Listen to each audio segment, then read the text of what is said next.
Donc je voudrais vous remercier chaleureusement pour cette invitation. C'est la première fois que j'ai l'occasion de venir dans ce merveilleux pays. Et je vous propose pour mon intervention une structure en 3 temps aussi. Dans un premier temps, je vous parlerai un peu du concept d'espace public, donc me situer de manière épistémologique un tout petit peu par rapport à cette notion qui est assez complexe. Et ensuite, dans un deuxième temps, je vous ai amené quelques exemples au niveau européen et international qui émanent en fait d'une recherche que j'ai réalisée pour le compte de Vinci France, qui est une grande entreprise et qui s'est dotée d'un laboratoire de réflexion, un think tank comme on dit aujourd'hui, qui s'appelle la Fabrique de la Cité. Et donc ce think tank m'a sollicité à l'université de Grenoble de réaliser en fait une recherche sur les modes contemporains de la gouvernance des espaces publics. Donc il voulait savoir en fait quels sont en quelque sorte les exemples de bonnes pratiques, ou peut-être de pratiques aussi un peu particulières, de gestion et de réalisation des espaces publics. Donc je vais vous présenter en fait dans un premier temps le cadre de cette recherche et ensuite décliner quelques exemples de terrain en vous montrant quel est le système des acteurs qui a participé et quels sont les processus de réalisation. Et vers la fin, je vous présenterai une grille de lecture qui permet en fait de départager les leçons de cette étude empirique en montrant quels sont les impacts des acteurs et quelles sont par exemple les expériences à différentes échelles de l'espace public, parce que bien sûr si on parle de l'espace public on peut traiter la toute petite échelle du territoire jusqu'à la grande échelle d'un morceau de ville. Et donc ce sont les 3 temps que je vous présente. Mais juste avant d'entrer en matière, je voudrais encore vous expliquer un tout petit peu le sigle du Smart Living Lab. C'est en fait un laboratoire de recherche qui vient d'être créé en Suisse et qui constitue un partenariat entre 3 universités, l'École Polytechnique Fédérale de Lausanne, l'Université de Fribourg et le réseau des hautes écoles spécialités de la Suisse romande. Et ces 3 partenaires, en fait, ont eu la volonté de créer un laboratoire de réflexion et de recherche sur l'habitat futur. Donc, en fait, l'objectif en termes d'axe de recherche, c'est de renseigner les innovations en matière d'énergie du bâtiment, des matériaux, de l'eau, mais aussi de l'espace public et de l'échelle du quartier durable, c'est-à-dire l'accessibilité, l'organisation de la mobilité, etc., la nature en ville par exemple. Et donc c'est quelque chose qui vient d'être créé, donc j'étais engagé en début de cette année, et où maintenant les recherches de manière à la fois interdisciplinaire et interéchelle se mettent en place pour vous donner une petite idée de ma fonction actuelle. Donc la présentation d'aujourd'hui s'intitule « Repenser la gouvernance des espaces publics » et donc les repères internationaux. Et pour revisiter un peu l'origine de la notion de l'espace public, je vous ai amené quelques références qui se situent à la croisée de 3 approches. Premièrement, une approche qu'on peut appeler une interprétation politique.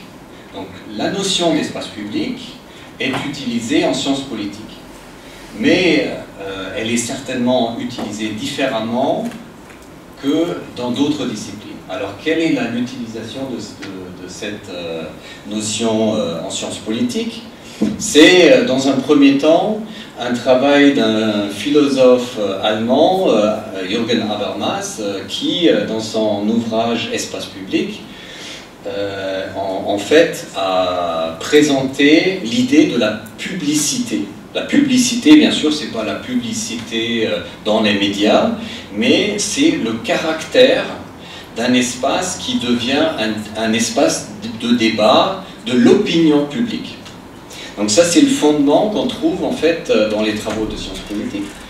Et cette émergence de l'espace public de débat, de l'espace public de la réflexion politique, émerge avec la philosophie des Lumières et arrive très rapidement la question du bon sens du citoyen. C'est-à-dire, tout un chacun a la possibilité de participer à cet espace, avec ses réflexions, avec ses arguments, avec ses critiques, et bien sûr, ça se faisait à l'époque dans les salons, dans les cafés, les intellectuels, mais aujourd'hui, vous le vivez à chaque instant, ça se fait dans les réseaux sociaux, ça se fait dans les journaux, ça se fait à travers de la communication et de l'information.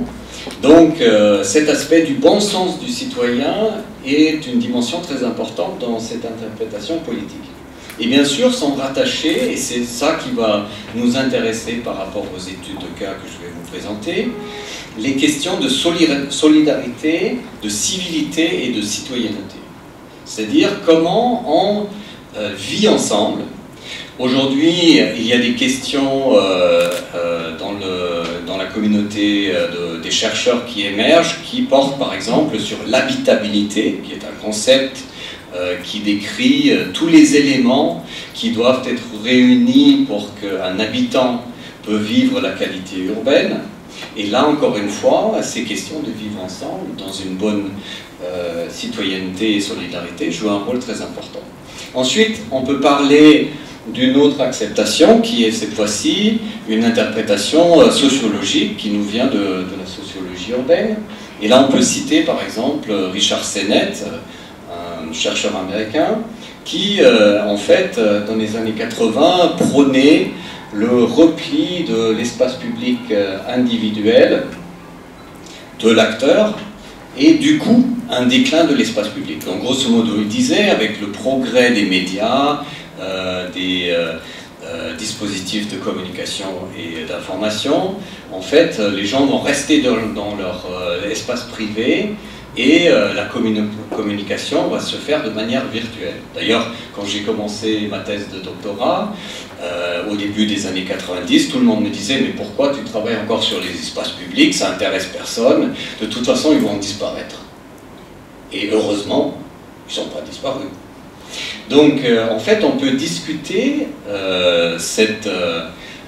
ce postulat de déclin d'espace public. Est-ce qu'il existe véritablement? Et si oui, de quelle façon? On va revenir là-dessus tout à l'heure. Après, il dit aussi, il existe une nécessité psychologique du citoyen de se définir par rapport à la société urbaine. Bien sûr, on peut dire la société urbaine n'est pas la même à Rabat, à Helsinki, à Beyrouth au Liban. Je suis tout à fait d'accord. Mais, de manière générale, l'individu doit apprendre les codes de comportement qui sont parfois des codes de comportement implicites. Je donne souvent l'exemple à mes étudiants de cette petite activité, prendre le café. Prendre le café, si vous allez le faire à Helsinki, implique un comportement tout autre que prendre le café à Beyrouth. Donc je travaille depuis 20 ans au Liban, et si vous avez les mêmes gestes, les mêmes comportements à Helsinki que vous avez appris à Beyrouth, vous allez avoir des gens qui vont être un peu froissés. Par exemple, par rapport aux distances, par rapport à la question de se mettre, par exemple, sur une table où il y a déjà une personne, etc. Donc il y a des codes de comportement. Donc, Monsieur Hall, chercheur américain, appelait ça la hidden dimension, la dimension cachée, qu'il faut respecter par rapport à la société locale. Donc ce sont des codes qui régissent en fait le fonctionnement de l'espace public. Ensuite, Sennett dit aussi on assiste à un avènement du capitalisme industriel qui a détruit la théâtralité du jeu social. Donc, les médiations symboliques et le rapport social. Donc, qu'est-ce que ça veut dire, la théâtralité du jeu social? Ça veut dire, par rapport à un espace public, tous les acteurs qui vont sortir de leur espace privé, de votre appartement, de votre maison, par exemple, vous êtes immédiatement acteur d'une pièce de théâtre. Et on va essayer de vous identifier. On peut dire, en Europe, il y a 100 ans, c'était relativement facile parce que chacun avait son code vestimentaire et on pouvait savoir, ça c'est un monsieur qui travaille à la banque, ça c'est un professeur, ça c'est un sportif, etc. Aujourd'hui, c'est plus difficile parce que les codes vestimentaires, les comportements se mélangent. Et en plus, on peut jouer avec ces rôles. Par exemple, le matin, je mets mon costume et je suis le professeur. L'après-midi, je vais pratiquer des sports de rue et je mets mon pantalon qui tombe avec la chemise ouverte et j'ai un autre rôle. Donc, l'organisation de ce jeu théâtral devient plus complexe et plus diversifiée. Donc, pour connaître en fait le rôle de l'espace public comme espace de sociabilité et de socialisation, c'est important de retravailler en fait ces repères. Donc ça c'est l'interprétation sociologique. Et finalement, une troisième interprétation qu'on peut appeler une interprétation spatiale. Donc là, on a trois dimensions qui vont se croiser. La dimension politique, sociale et spatiale. Et donc dans cette troisième interprétation, on peut dire que on a déjà le problème de définir précisément l'espace. Qu'est-ce qu'un espace public? Est-ce que c'est un espace d'aménagement libre, c'est-à-dire ouvert, non aménagé, ou est-ce que par exemple un centre commercial peut être un espace public, alors qu'il est régi par le foncier privé? On peut aujourd'hui dire peut-être un lieu de culte est un espace public, parce qu'il y a une diversité d'usagers, mais il y a quand même un régime et une organisation qui ne permettent pas de tout faire. Donc là, encore une fois, on assiste à un espace d'une dimension tout à fait différente, qui peut se définir par la conception du groupe d'usagers potentiels. Vous allez me dire, mais on est dans une interprétation spatiale, pourquoi on parle de la sociologie? Pourquoi on parle des usagers? Et là, on voit en fait que les trois dimensions sont étroitement liées et on ne peut pas les séparer. Et donc, même quand on parle de l'espace pur lui-même, on parle déjà de son usager. Et on parle aussi de la définition du programme des séquences sociales, des caractéristiques environnementales données, etc. Donc maintenant, j'ai dressé en fait trois dimensions de cet espace public et on a ouvert la boîte de Pandore. C'est-à-dire, maintenant, qu'est-ce qu'on fait avec tout ça?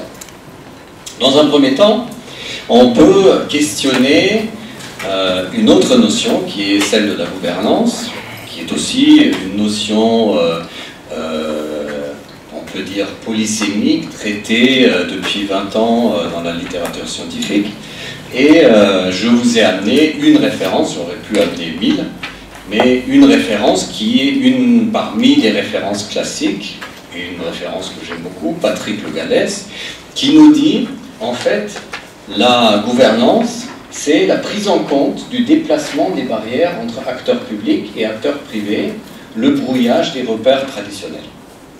Là, en fait, on a un postulat qui intéresse hautement l'espace public. Si, en fait, l'acteur public et l'acteur privé n'est plus à départager et on ne sait plus qui, à un moment donné, est le véritable maître d'œuvre, maître d'ouvrage, le projet d'espace public devient compliqué. C'est-à-dire qui participe à la conception d'un projet d'espace public. Prenons par exemple une belle place publique au centre d'une ville et vous avez de plus en plus de groupes d'acteurs qui sont intéressés à intégrer le champ de la décision publique, des associations, des groupes d'intérêt, etc., etc.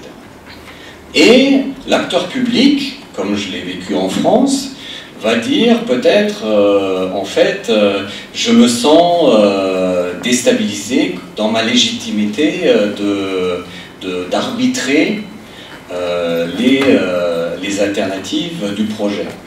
Parce qu'il y a tellement d'acteurs qui revendiquent d'être pris en compte par rapport à ce projet. Et en même temps, l'acteur public a de moins en moins d'argent.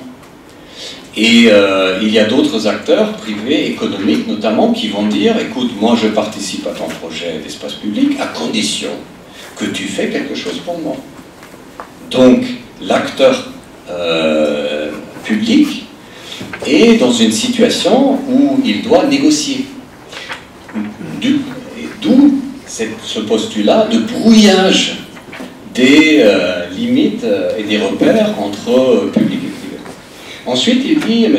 Le Gallès, phénomène de transfert, d'imitation, de bricolage de l'action publique et impuissance publique, privatisation de l'action publique et importance des mécanismes de coordination de contrôle. Ça renvoie aussi à un phénomène qu'on trouve souvent aujourd'hui, quand il s'agit de la conduite des projets d'espace public. Le projet d'espace public est un projet emblématique, il est visible.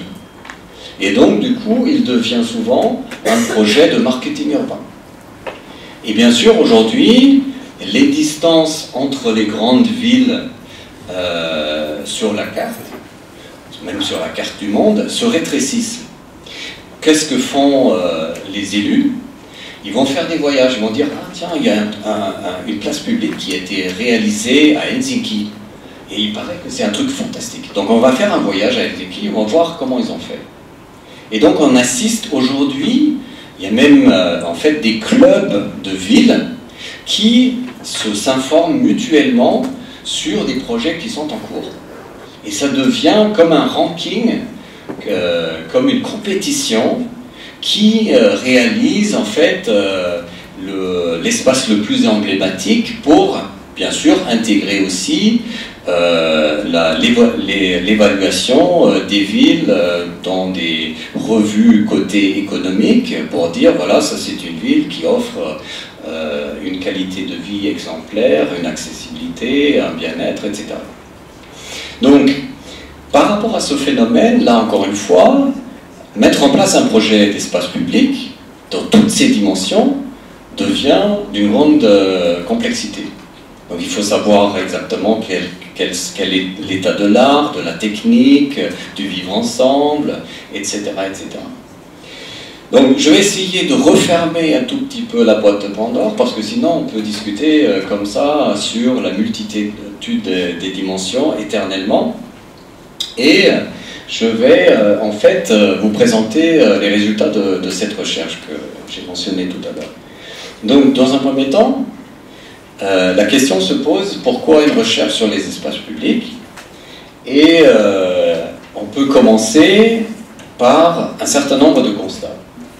Donc on peut dire, aujourd'hui, l'espace public, c'est l'image rêvée de la qualité de vie métropolitaine. Pourquoi métropolitaine? Parce qu'aujourd'hui, je ne connais pas encore très bien le Maroc, mais je peux imaginer que vous êtes aussi dans cette tendance. Les périmètres d'urbanisation croissent et c'est parfois difficile d'identifier les limites de la ville, de l'agglomération, et donc on assiste souvent à un assemblage métropolitain où le réseau des espaces publics joue un rôle très important.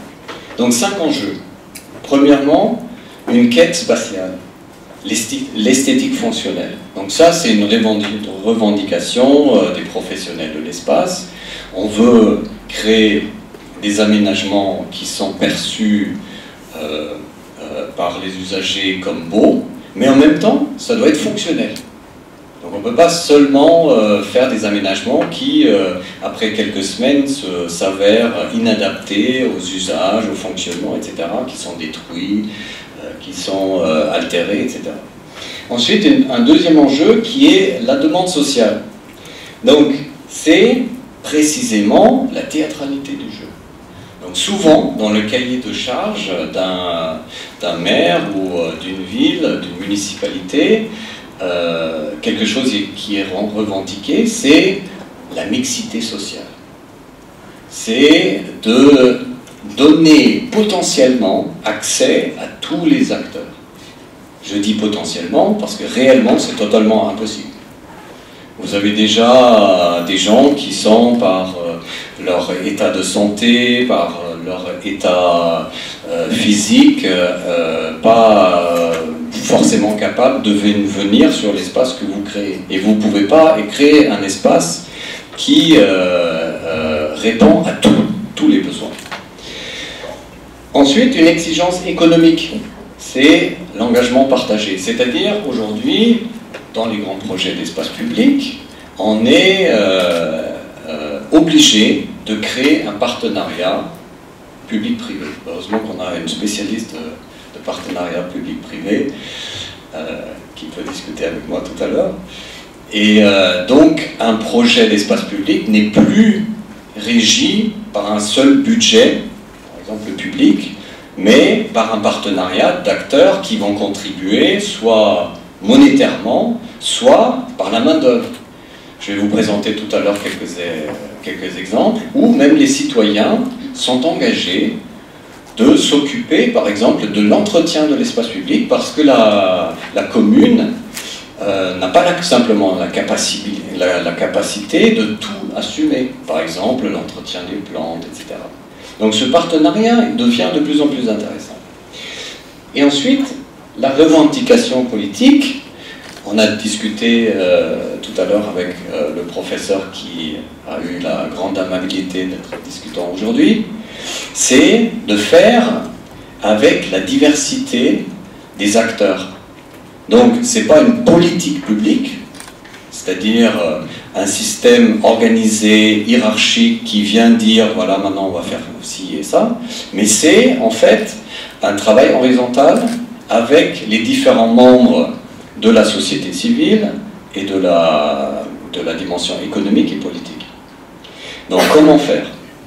Et finalement, un impératif transcendant, les démarches durables. Moi, je parle souvent de cette idée de l'impératif durable, c'est-à-dire l'impératif économique, environnemental et social, qui malheureusement aujourd'hui se traduit souvent seulement par une écologie, par une ingénierie écologique, c'est-à-dire les aspects techniques, que ce soit les façades végétalisées, l'intégration de l'eau, etc. Mais les dimensions sociales, et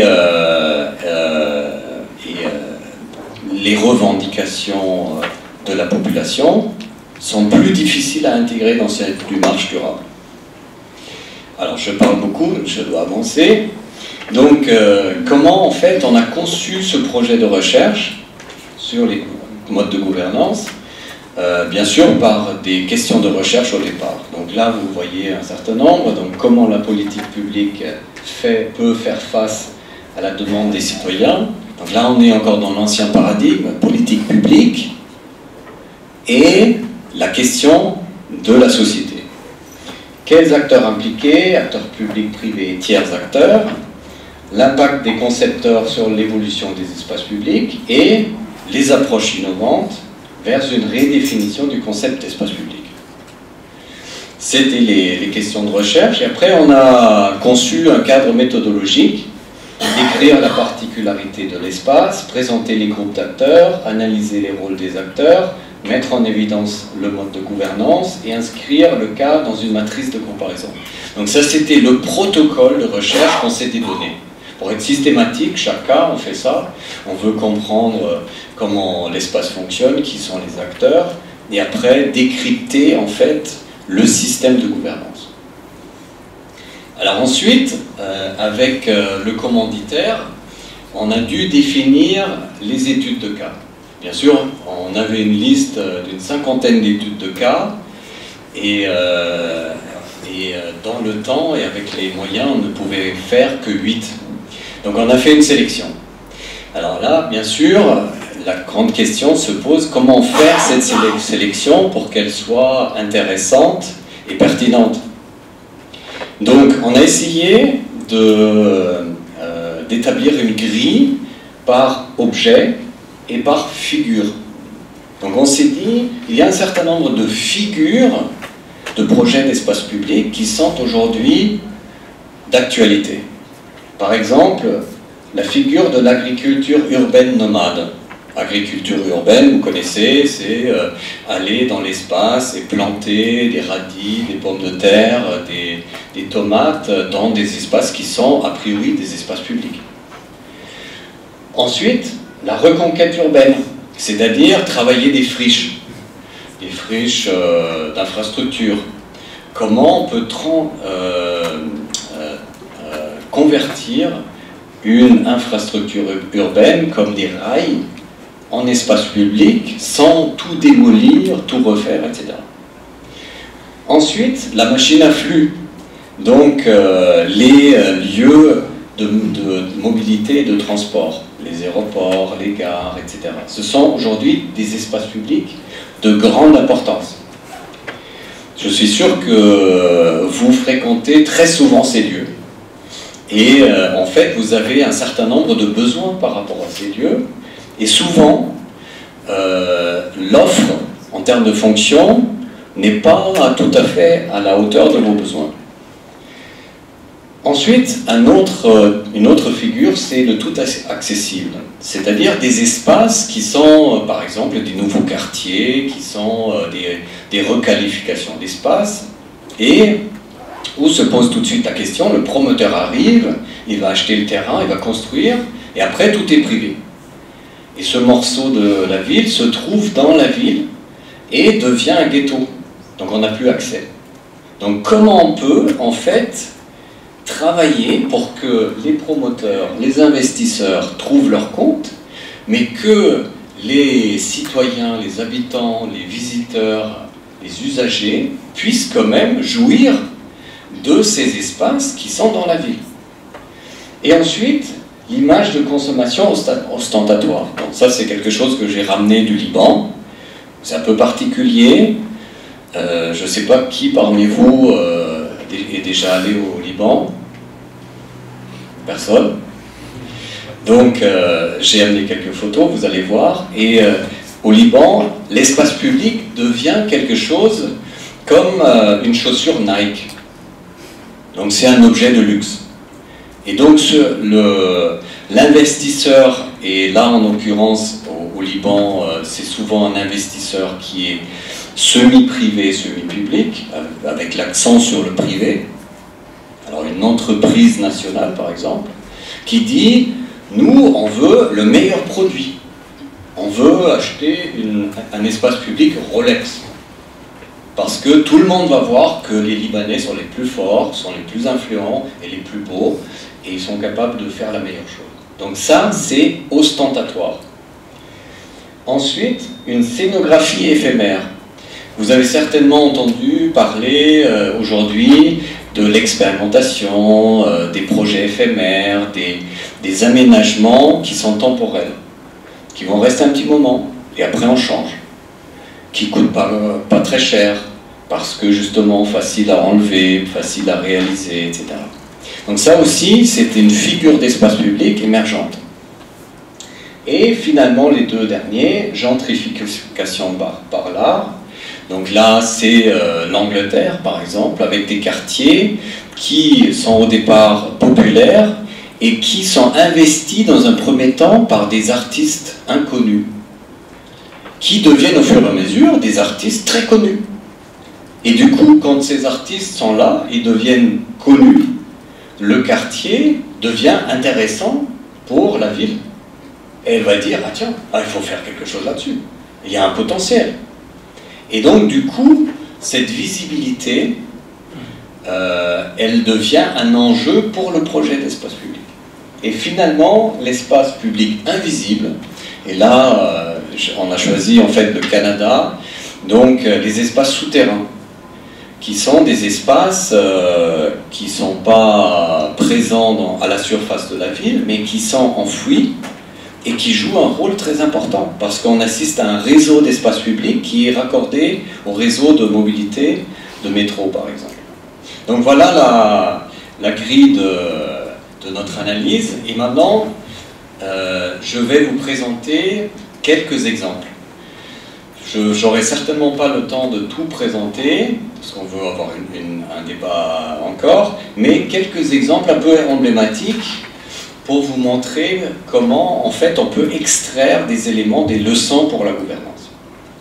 Alors, je vais commencer par l'Allemagne. Je m'excuse, je suis allemand, donc j'ai choisi l'Allemagne en premier.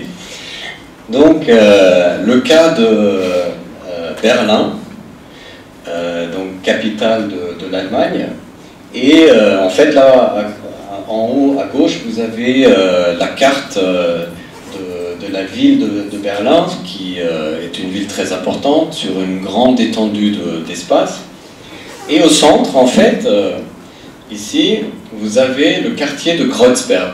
Donc, c'est un quartier très central, mais il est très particulier parce que c'est un quartier de tradition de forte immigration, notamment italienne et turque. Et c'est un quartier qui est délaissé. Donc il y a eu beaucoup de mouvements, d'occupation des bâtiments, des gens qui n'avaient pas d'argent et qui ont squatté. Et donc cette culture à la fois d'immigration et cette sous-culture alternative des gens qui sont venus à Berlin s'installer parce que c'est pas cher, parce que la ville a un charme, a donné en fait un contexte qui pose souci aux autorités publiques, parce qu'ils ne savent pas comment intervenir. Souvent déjà c'est difficile de parler avec les citoyens parce qu'il y a encore une grande partie de la population qui ne parle pas l'allemand. Et toutes les politiques d'intégration, de formation, etc., n'ont pas très bien fonctionné. Et donc, dans les années 2000, en fait, deux Berlinois, l'un était un restaurateur, un gastronomique, il avait un restaurant, et l'autre un cinéaste, se sont mis ensemble et ils ont dit il faudrait déjà un espace à Berlin où on produit la bonne qualité de produits alimentaires. Donc par exemple des légumes, des fruits, etc. Et donc pourquoi pas investir des friches à Kreuzberg, dans le quartier, qui sont inutilisées, pour inviter les habitants à faire du jardinage de manière collective. Et il se disait, en fait, ça pourrait nous aider à créer du lien social. Parce que quand on travaille la terre et quand on met les grains, les pommes de terre, c'est pas nécessaire qu'on ait une super maîtrise de l'allemand. On fait ensemble. Et après, on peut montrer, ah tiens, qu'est-ce que tu as comme pomme de terre? Ah tiens, j'ai jamais vu ça. Oui, ça vient de la Turquie, en fait, ça vient de ma grand-mère. Et s'établit en quelque sorte un vivre ensemble. Vous vous souvenez de ma grille d'analyse d'espace public au départ. Donc, il y a déjà deux dimensions qui sont fortement présentes dans cette idée de projet. À la fois d'investir un espace, un périmètre, une friche, inutilisée. Donc, ils ont négocié avec la ville de Berlin d'avoir le droit de rester sur cet espace le temps que cet espace soit investi par un promoteur. Donc la ville a dit, ok, on vous donne, on ne vous dit pas combien de temps, on va faire un bail de reconduisible d'année en année, mais vous sachez que si le promoteur rêvé vient et il nous dit, voilà, j'aligne 4 millions pour refaire la place, ou je ne sais pas, 80 millions pour faire un super immeuble, mais dans ce cas-là, vous devez partir. Et les deux, ils ont dit, ok, c'est bien, on accepte ces conditions, et on va installer sur cette friche, ce que vous voyez en haut à droite, des bacs rouges. Alors pourquoi, en fait, on installe des bacs rouges? Parce que, bien sûr, cette friche industrielle, le sol est pollué. Donc on va pas, si on veut créer de la bonne nourriture, on va pas cultiver dans un sol qui est pollué. C'est évident. Et donc, ils ont ramené une multitude de ces bacs avec de la très bonne terre, de très bonne qualité, et ils les ont agencés sur cet espace public. Et ensuite, ils ont invité quelques habitants du quartier pour dire « Venez jardiner avec nous pour créer de l'expérience ». Et donc, ils ont commencé comme ça, avec très peu de moyens. Ils ont eu, au départ, je crois qu'ils ont eu un petit fonds de subvention au niveau européen pour des initiatives, en fait, du lien social. Donc ça, c'était le point de démarrage. Et au départ, ils ont créé une simple association qui, en fait, s'appelle Nomadisch Grün. C'est allemand. Grün veut dire vert et nomadisch veut dire nomade. Donc c'est le vert nomade. Dans l'idée qu'on va faire du jardinage en ville, et si cette friche va être vendue, on va se déplacer, on va trouver une autre friche. On va déplacer nos bacs et on va les mettre sur une autre friche. Et donc, au fur et à mesure, cette initiative a eu du succès. Donc, dans un premier temps, il y a un petit cercle, un petit nombre d'habitants qui est venu régulier cultiver des fruits et des légumes. Et en fait, ils avaient le droit de partir avec la production. Donc pour eux, c'était éminemment intéressant parce que la bonne production est gratuite. Et en plus, un espace de jardin devant leur porte qu'ils n'avaient pas. Et donc, au fur et à mesure que l'entreprise est devenue importante, nos deux Berlinois ont dû penser à une autre organisation. Et donc, ils ont créé une entreprise dans l'objectif de dire, en fait, on va créer différents cercles d'usagers sur cet espace public. Il y a toujours le premier cercle, qui sont des gens qui ont la connaissance du jardinage, qui sont là pour l'entretenir, qui sont en fait le capital social, en quelque sorte, de cet espace public. Et ensuite, il y aura un deuxième cercle. C'est des gens, des habitants qui s'intéressent, qui veulent venir de temps en temps donner un coup de main, et on va les appeler le deuxième cercle. Et ce deuxième cercle, s'il s'inscrit et s'il vient de manière assez régulière, il a le droit d'acheter à un prix très très bas les produits. Donc il aide un petit peu à travailler la terre, et après il repart avec des produits de grande qualité, très bon marché. Et ensuite, on crée un troisième cercle. Ce sont par exemple des gens qui viennent visiter, qui s'intéressent à l'initiative, qui s'intéressent à la manière de faire, qui s'intéressent à la théâtralité du jeu, et qui vont pas forcément vouloir s'investir parce qu'ils n'ont pas le temps. Mais ils viennent, par exemple, une famille avec les enfants, etc. Et eux, ils ont la capacité de consommer sur place. Donc ils ont créé un petit resto, bien sûr bricolé. Et donc c'était la vente directe de la production sur place de l'espace public. Et au fur et à mesure, cette initiative a pris une ampleur absolument inespérée. Et en 2007, j'ai invité un des deux Berlinois à l'université de Grenoble pour raconter l'histoire. Et donc il y avait 200 étudiants dans la salle. Et en plus, c'est quelqu'un qui est très enthousiaste. Et je peux vous dire, mes étudiants étaient bouche bée pendant 2 heures.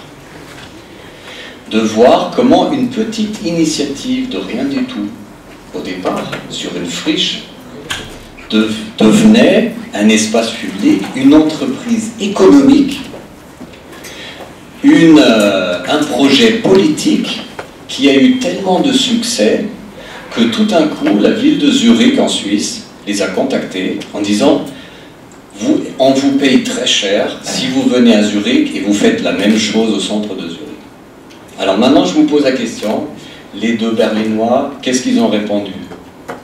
à cet appel de Zurich? Qu'est-ce que vous croyez? Qu'est-ce que vous croyez? Non? Pourquoi non?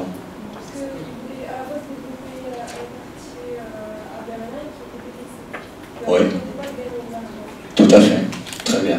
Bon, vous avez l'expertise, vous devez faire la même chose. Exactement, donc ils ont dit, c'est une entreprise qui est locale, qui est due à la culture locale.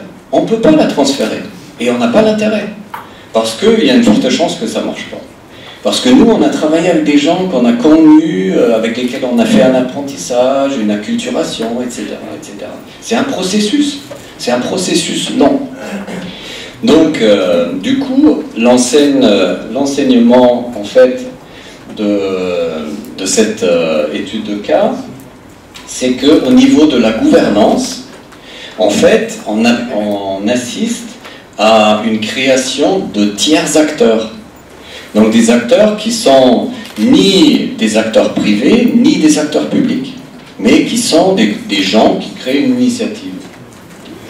Et qui, du coup, en fait, ont poursuivi leurs initiatives en créant une entreprise d'utilité publique. Donc ils ont en fait le droit de faire des bénéfices à condition qu'ils réinjectent ces bénéfices dans cette entreprise.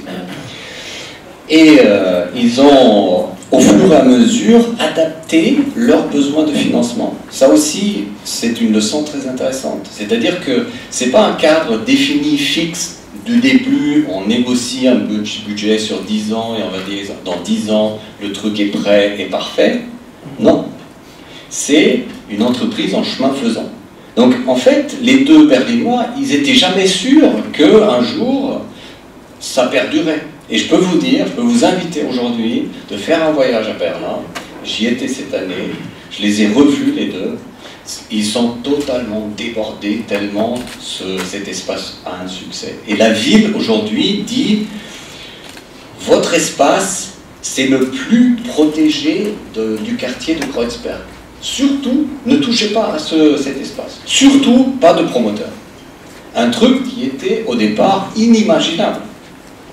Donc vous voyez le processus en fait de transformation qui est fait par cette initiative et qu'on peut appeler une pérennisation du projet par l'auto-organisation. Une auto-organisation que moi souvent j'appelle l'autopoïèse. L'autopoïèse, c'est un mot éminemment compliqué, mais avec une idée très simple. En fait, c'est deux biologistes, Maturana et Ventura, des années 70, les Américains, qui ont inventé ce mot, autopoïèse. Auto veut dire soi-même, et poïèse veut dire transformation, régénération.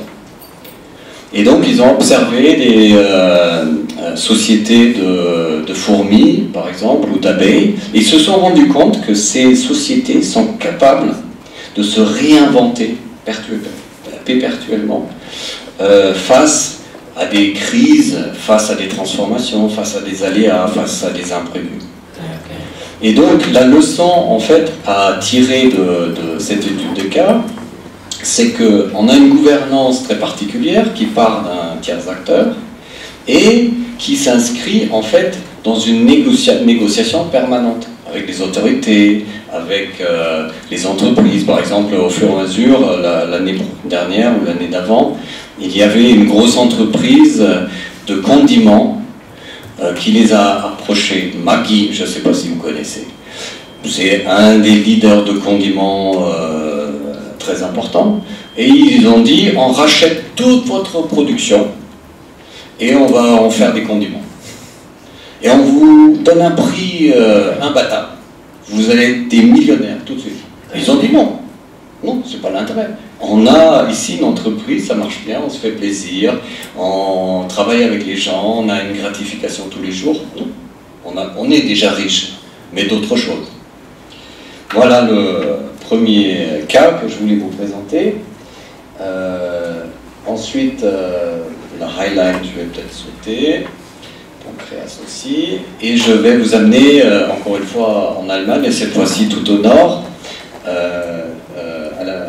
la Hafen City, qui est en fait un quartier de la ville de Hambourg. La ville de Hambourg, en fait, se situe à 100 km à peu près de distance de la mer et le port principal de l'Allemagne.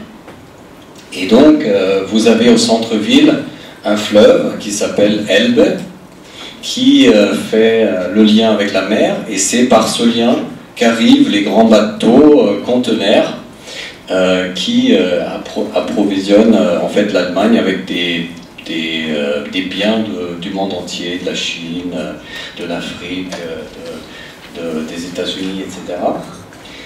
Et en fait, dans les années 2000, les autorités de Hambourg ont décidé de libérer cet espace-là, qui est en fait une espèce d'île sur l'Elbe de 150 hectares et qui était auparavant un espace d'entrepôt. Donc une zone franche, inaccessible. Donc si vous vouliez à l'époque, soit en tant que visiteur ou en tant que bourgeois, aller sur cette île, vous devez montrer votre passeport parce que vous étiez en train de mettre le pas sur un espace international qui n'appartenait pas économiquement à la zone allemande. Et donc, cette zone d'entrepôt, avec la containerisation du tissu économique du port, est devenue obsolète. Parce qu'en fait, aujourd'hui, alors, autrement dit, par exemple, il y a 100 ans, les bateaux arrivaient d'ailleurs avec leurs charges à Hambourg, et en fait, il y avait beaucoup d'ouvriers qui déchargeaient des sacs, des cartons, etc.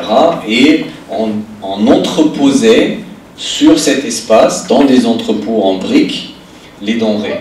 Donc du café, le tapis, etc. etc. Et avec la containerisation des voies de transport navigables, c'est-à-dire les grands bateaux conteneurs, tout ça est devenu obsolète. Parce qu'aujourd'hui, si vous allez à Hambourg et vous placez ici, par exemple au bout de la ville, ça c'est le vieux centre-ville de Hambourg, et vous allez au bord de l'eau de l'Elbe, vous voyez un balai de grues qui fonctionne jour et nuit.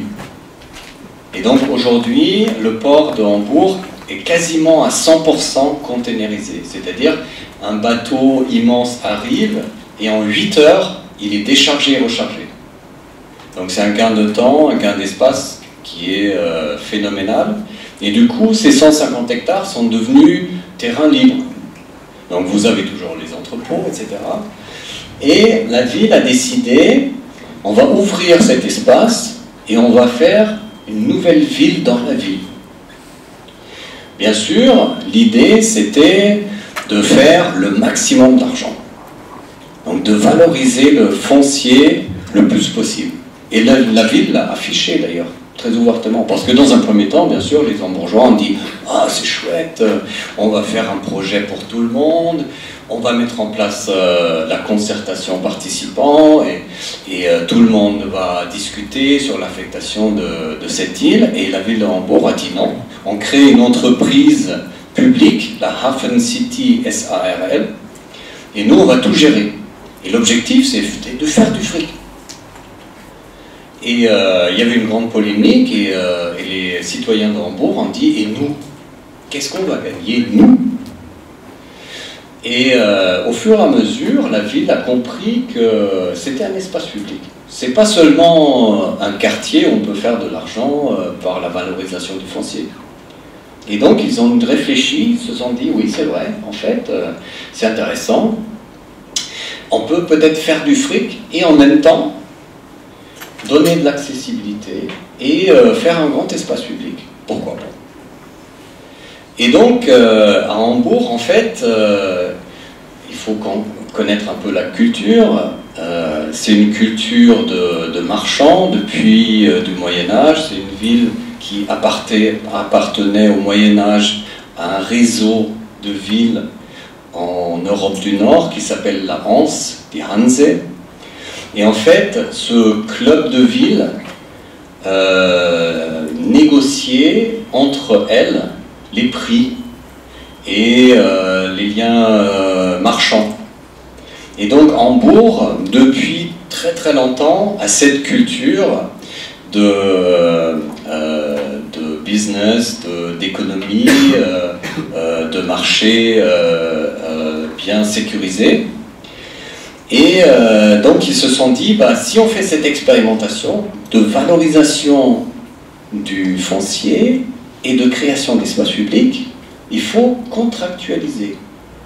Donc qu'est-ce qu'ils ont fait? Ils ont en fait imposé à tous les promoteurs de cet espace des contrats d'une importance jamais vue.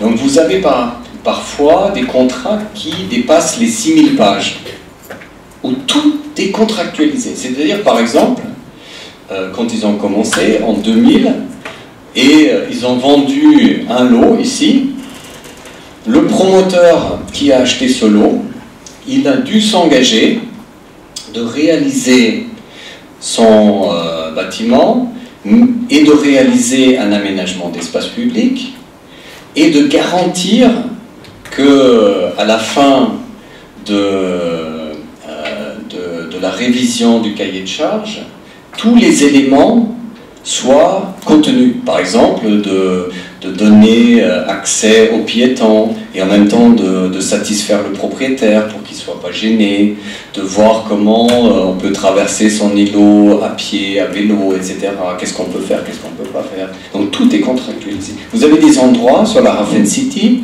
où c'est interdit de monter sur le vélo. Vous pouvez le pousser, mais vous n'avez pas le droit de l'utiliser. Pourquoi? Vous avez une idée? Il y a des enfants, je ne sais pas, il y a quelqu'un qui... Exactement. Donc pour ne pas entraver cette mixité fonctionnelle et des usages dans l'espace, pour assurer en fait que chacun trouve sa sécurité, sa place, etc. Et donc c'est allé aussi loin que en fait ils ont même exigé dans les contrats avec les promoteurs que si le cahier de charge à la fin de la livraison de l'ouvrage n'est pas respecté, la ville a le droit de tout reprendre. Donc le promoteur il perd tout. Il a investi partout et c'est la ville qui récupère. Donc un moyen par la ville, par les banquiers et les juristes de Hambourg, de tout sécuriser et d'être quasiment sûr que tout ce qu'ils veulent sera réalisé. Et en fait, en 2008, j'ai fait une excursion avec mes étudiants à Hambourg et on a visité le quartier qui était à moitié construit. Et en fait, on a rencontré le président de cette entreprise semi-publique, la Hafen City, et je lui ai posé la question. Monsieur, il y a la crise maintenant économique. On voit des entreprises, des promoteurs au niveau européen qui font faillite parce qu'ils se sont engagés dans des choses qu'ils ne peuvent plus assumer aujourd'hui. Est-ce que c'est le cas chez vous? Il m'a dit non, pas du tout. En fait, on a tellement contractualisé et prévu des choses qu'aujourd'hui, on n'a que des promoteurs qui se sentaient totalement capables de le faire et les autres ont tout de suite dit non, non, on ne peut pas s'engager dans un contrat de telle manière. Mais ce qui est intéressant, c'est pas seulement cette contractualisation, donc une coproduction privée-publique, mais c'est la prédéfinition des accessibilités. Et là, je vous ai amené le master plan, et en fait, si on regarde bien, je vais me déplacer une seconde. Vous avez ici, en fait, des espaces qui sont en jaune, des espaces qui sont en gris, et donc des espaces en vert. Merci beaucoup. Et vous voyez en fait que les espaces en jaune sont des espaces privés, private spaces, public accessibility. Donc ça veut dire que même sur les îlots qui sont totalement privés, tout un chacun a le droit de se balader. Et du coup, vous voyez le master plan et vous voyez que ce quartier, c'est une partie en fait, toute la Hafen City, c'est la partie nord en fait, est accessible. Et aujourd'hui, si vous vous baladez à la Hafen City un beau jour, vous allez voir que ça a un succès phénoménal. Donc il y a des visiteurs, des habitants qui viennent en fait sur la Hafen City et qui s'approprient ces espaces, notamment au bord de l'eau. Et en plus, on a fait un aménagement assez intelligent parce que vous avez une crue de l'eau qui est de 8 mètres. Donc, puisque l'Elbe est reliée à la mer, donc le niveau d'eau ici, il monte entre plus 8 mètres et 0.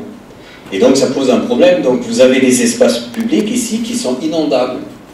Et donc, on a créé un terrassement où parfois on a créé des passerelles qui flottent, qui peuvent en fait supporter cette montée des eaux. Et du coup, l'espace public qui au départ était conçu pour la promotion de la ville est devenu un immense espace public. Voilà l'autre exemple. Et je crois que je terminerai. J'ai encore combien de temps? 1 heure. Je crois qu'on voulait... Ah, reste 5 5-10 minutes, ça c'est parfait. Donc je vous raconte encore un exemple et après je passe au résultat. Et donc c'est cette fois-ci l'exemple libanais à Beyrouth. Donc vous avez une vue là en haut sur le centre-ville de Beyrouth. Derrière vous voyez la Méditerranée, donc c'est une vue du centre vers l'ouest avec les deux grandes immeubles emblématiques, c'est à la fois la mosquée Hariri et la grande église qui sont côte à côte et qui montrent en fait déjà l'organisation de la société libanaise qui est multiconfessionnelle. Vous avez au Liban 18 confessions qui vivent ensemble. Et donc du coup on est déjà dans un contexte très différent de celui que j'ai monté tout à l'heure en Allemagne. Et bien sûr, la culture des espaces publics était aussi autre. Par-dessus, en fait, bien sûr, intervient l'histoire du Liban. Vous savez tous qu'il y a eu une grande guerre jusqu'à 92, et aujourd'hui, on est toujours dans la reconstruction de cette ville. Et en fait, il existe une grande entreprise qui s'appelle Solidaire, qui est en fait anciennement une entreprise qui a été créée par l'ancien Premier ministre Hariri et qui est aujourd'hui une entreprise semi-publique, semi-privée, mais qui est la plus grande entreprise du Liban et qui s'est chargée de la reconstruction du centre-ville. Donc tout ce que vous voyez ici, en fait, c'est le périmètre qu'on appelle Solidaire, là, ici, et qui fait partie de cet effort de reconstruction, avec beaucoup d'argent, avec des architectes emblématiques, etc. Et dans les années 2000, en fait,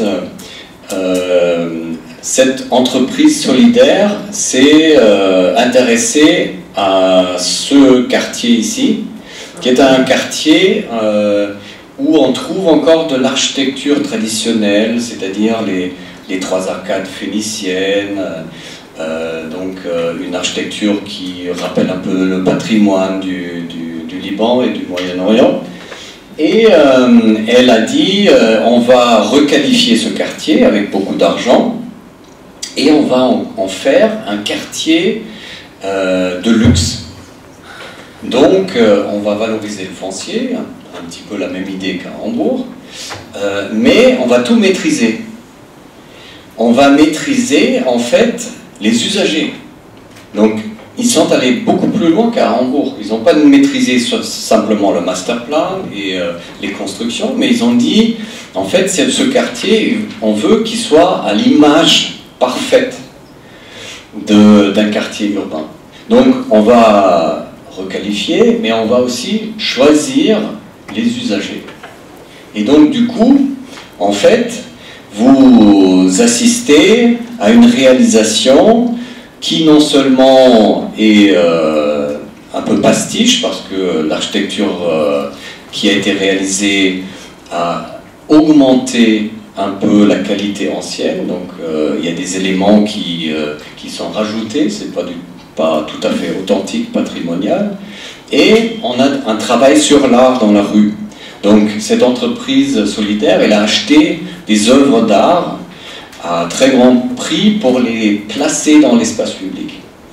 Et donc on assiste à la création d'un quartier vitrine avec une privatisation de l'espace public. Donc il y a des vigiles qui sont autour de ce quartier et qui en fait vont vous regarder et qui vont dire vous madame, vous correspondez tout à fait à l'image de notre quartier, vous pouvez entrer. Mais vous monsieur, désolé, vous n'êtes pas du tout à la hauteur, on ne vous laisse pas entrer. Et donc il y a une maîtrise aussi du fonctionnement du quartier, même au niveau des usages et même des comportements. Et donc la gouvernance qu'on voit ici, c'est une gouvernance de tentative de maîtrise de l'image de luxe. C'est comme créer un objet de luxe et ensuite veiller à ce que cette image ne soit pas du tout altérée. Bien sûr, ça n'a pas très bien marché. Aujourd'hui, si vous allez dans le quartier, vous allez voir que ça vit beaucoup moins que les autres quartiers. Le luxe est préservé, mais en fait, c'est pas un quartier qui est très recherché. Donc il y a des grands investisseurs étrangers qui ont acheté des appartements, qui vont utiliser 2 semaines par an. Le reste du temps, les appartements sont vides. Voilà, donc voici quelques exemples, et pour conclure, je vous montrerai en fait les résultats de cette recherche. Dans un premier temps, les tendances lourdes de gouvernance. Premier point, contractualisation et degré de maîtrise, quelles compétences. Nécessité d'animation, quelle image. Dialectique intérieur-extérieur, reproductibilité du phénomène de sociabilité. Stratégie de mobilisation des citoyens et requalification et ses risques, distance entre le futur souhaitable et l'évolution réelle. Donc en fait, on voit dans un premier temps qu'il y a 3 approches qu'on peut appeler des approches soit d'ouverture de processus, soit de perméabilité de procédure, c'est-à-dire on maîtrise un peu, mais on se garde une ouverture, et un 3e niveau qui est la maîtrise et la clôture, c'est-à-dire qu'on veut vraiment que ça se passe exactement comme on a prévu. Et ensuite, il y a 3 niveaux d'acteurs qui sont des acteurs dominants dans le projet. Donc, parfois, ce sont des acteurs tierces, comme à Berlin, parfois, ce sont les acteurs publics, comme à Hambourg, et parfois, ce sont les acteurs privés, comme au Liban. Et après, il y a aussi la question, et là il y a une bulle qui ne s'affiche pas, des échelles spatiales. Donc vous avez vu dans ma présentation des espaces publics à différentes échelles. Vous avez vu par exemple un quartier, vous avez vu un morceau de ville et vous avez vu une place publique. Et donc maintenant la question qu'on s'est posée dans cette recherche, c'est comment à la fois les natures de projet, ouverture ou fermeture, et les acteurs dominants influencent le projet à quel niveau. Et donc on est arrivé à cette conclusion qui montre en fait des choses qui sont parfois totalement attendues et parfois un peu étonnantes. Donc en fait, on a vu qu'on peut conceptualiser 3 formes de gouvernance. La première forme de gouvernance, c'est ce qu'on appelait, nous, actors-led, donc géré par les acteurs. La deuxième forme de gouvernance, on l'appelait contract-led, donc géré par le contrat, par la rédaction. Et le troisième niveau, le plan-led, donc géré par un master plan, géré par une certaine vision inscrite dans l'espace. Et donc, première chose qu'on a remarqué, c'est que pour les projets qui sont actors-led, il y a un acteur dominant qui est très important. En fait, c'est le tiers acteur.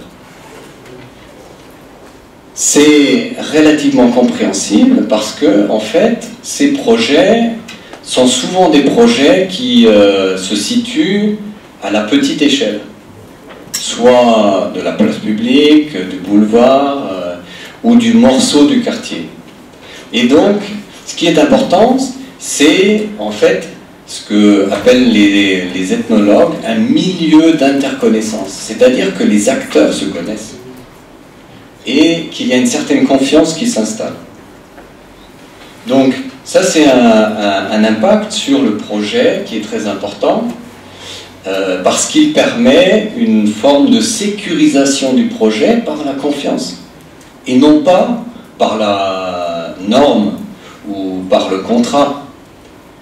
Donc en fait, dans ce cas-là, un projet, il peut être relativement flou au départ et il peut évoluer parce qu'il y a la confiance. Parce que tout le monde va dire, ok, moi je suis sûr que je peux m'appuyer sur vous, ça va bien se passer, même s'il y a des aléas, on va s'en sortir ensemble.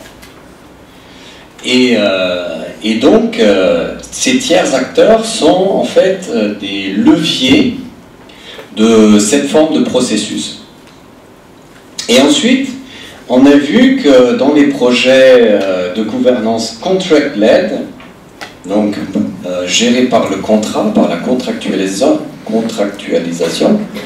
le partenariat public-privé est éminemment important. C'est-à-dire, par exemple, le milieu économique, associatif, avec les collectivités locales. Donc, ce lien est en fait basé sur une optimisation d'un système win-win. Donc, chaque acteur veut en tirer quelque chose. Et il veut être sûr qu'il va en tirer quelque chose. Et donc, ce qui est intéressant, c'est que les projets qui sont semi-ouverts, semi-maîtrisés, ont souvent l'acteur public qui est l'acteur dominant. Parce qu'il a un pouvoir public et parce qu'il va dire attention, toi tu fais ci, toi tu fais ça, et je suis en dernière instance là pour arbitrer.